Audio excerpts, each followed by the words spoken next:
Shalom, salam sejahtera bagi Bapak, Ibu, dan saudara-saudari yang dikasihi Tuhan Yesus Kristus. Marilah kita mempersiapkan hati dan pikiran kita untuk sejenak mendengarkan firman Tuhan. Kita berdoa. Kasih karunia dan damai sejahtera dari Allah Bapa Tuhan kita dan dari anaknya Tuhan Yesus Kristus menyertai kamu sekalian. Amin.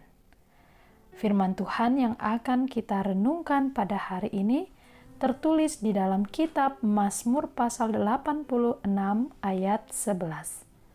Tunjukkanlah kepadaku jalan-Mu, ya Tuhan, supaya aku hidup menurut kebenaran-Mu.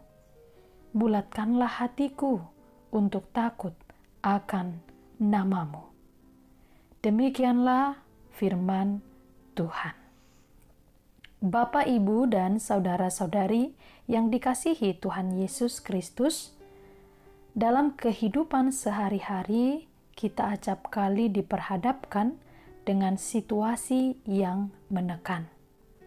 Masalah dan pergumulan ada kalanya menghimpit iman dan membuat kita seolah berada dalam kesesakan.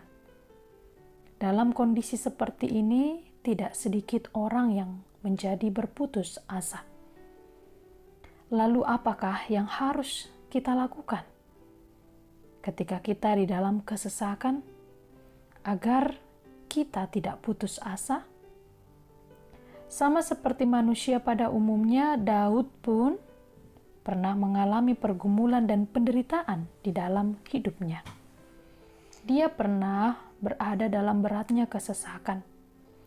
Dalam kesesakan hidup tidak ada hal lain yang dapat dilakukan oleh Daud selain berseru dan berdoa memohon pertolongan Tuhan. Melalui seruan dan doanya, kita mendapati bahwa Daud sungguh-sungguh berharap kepada Allah. Hal itu tampak dari perkataan Daud di dalam nats hari ini ketika dia berkata, "Tunjukkanlah kepadaku jalan-Mu, ya Tuhan." Doa dalam kesesakan ini dipanjatkan Daud dengan penuh keyakinan kepada Tuhan. Sekalipun ia belum menerima jawaban atas doanya, tetapi Daud sama sekali tidak memiliki keraguan terhadap Tuhan.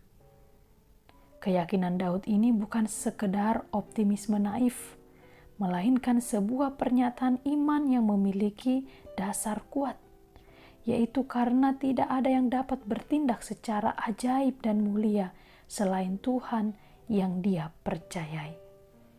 Bapak, Ibu, saudara-saudari yang dikasihi Tuhan Yesus Kristus, jika saudara hari ini berada dalam kesulitan, kesesakan, entah itu karena himpitan ekonomi, penyakit, masalah keluarga, dan banyak hal lainnya, jangan berputus asa. Kita memiliki sarana istimewa yang disediakan Tuhan untuk kita berseru kepadanya dalam doa. Mintalah agar Tuhan menunjukkan jalannya pada kita, agar kita hidup menurut kebenarannya, dan agar kita takut akan namanya. Percayalah, Dia adalah Allah yang selalu peduli terhadap pergumulan kita. Ia akan menjawab doa kita sesuai dengan waktunya. Di tengah kesulitan, kita harus selalu rendah hati, memohon kepada Allah untuk mengajarkan jalan-jalan dan kebenarannya, agar kita tetap dapat melakukan pekerjaan baik dengan sungguh-sungguh, dengan kebenaran hukum dan firman Tuhan. Saudara-saudari yang dikasihi Tuhan Yesus Kristus, percayalah Tuhan senantiasa menolong kita. Amin. Marilah kita berdoa. Bapa dalam kerajaan surga, berkenanlah Engkau kiranya senantiasa mengurapi kehidupan kami, memberkati kami, terlebih firman yang telah kami dengarkan, kiranya sungguh-sungguh hidup di dalam diri kami. Dengarkanlah seruan pada masa sesak yang kami sedang alami, ya Tuhan, yang sedang menghimpit kami. Biarlah kami tetap merebahkan pengharapan kami kepadamu. Apapun yang sedang kami alami hari ini, kami percaya semua itu mendatangkan sukacita. Beri kami kekuatan agar kami dimampukan untuk melewati hari demi hari yang Tuhan siapkan bagi kami. Terpujilah nama-Mu dalam Kristus Yesus kami berdoa dan mengucap syukur. Anugerah dari Tuhan kita Yesus Kristus, kasih setia dari Allah Bapa, dan persekutuan dengan Roh Kudus menyertai kamu sekalian.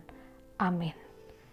Salam sehat bagi saudara-saudari, selamat beraktivitas. Tuhan Yesus kiranya senantiasa memberkati.